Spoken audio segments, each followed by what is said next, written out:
Hi, my name's Sam Herman. These are my friends Assis Brioche Serrano and Mark Harrison. Vancouver's amazing. We feel extremely lucky to live here, even though most of the time we take it for granted.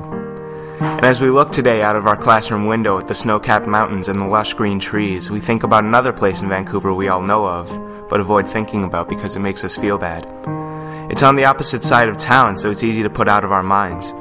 We had always thought of Vancouver's downtown east side as a scary place inhabited by the homeless, drag addicts, criminals, prostitutes, and psychos. People who made choices in life. Bad people. People who could get on their feet at any time if they want to, if they weren't so lazy. People should just stay out of our lives, and we'll gladly stay out of theirs. Then Dr. Gabor Mate came to our school. Dr. Mate works in the downtown east side, and within moments of his presentation, we have started to feel guilty. We began to realize that we've been sitting on our opinions with our arms crossed, opinions that were based on stereotypes, things we heard in passing, saw on television, and the things the adults in our lives told us, out of good intentions perhaps, because they fear for our safety.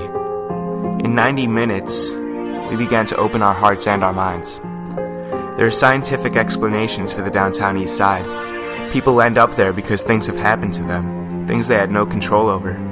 From birth until our late teen years, the human brain is developing. Like a sponge, our brains absorb our environment and our lifestyle.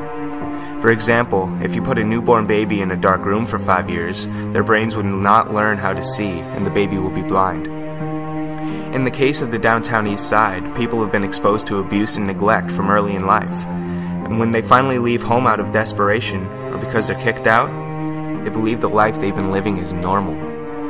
Having never learned how to love or to be loved, having never received support, they look for other ways to get comfort. One woman told Dr. Mate that her first shot of heroin felt like a long, warm hug. We understand people do not choose to live without love. They do not deserve the neglect and abuse they receive.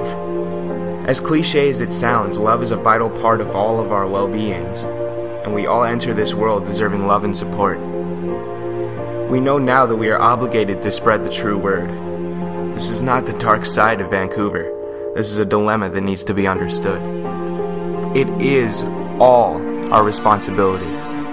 We know we have to stop talking about people in the ways we used to. We have to treat everyone with respect, which means sharing what we've learned about the downtown east side and the people who live there and challenging stereotypes and judgments. And this movie is just our first step. We intend to stand up for what we know. All we're asking you to do is stand up with us.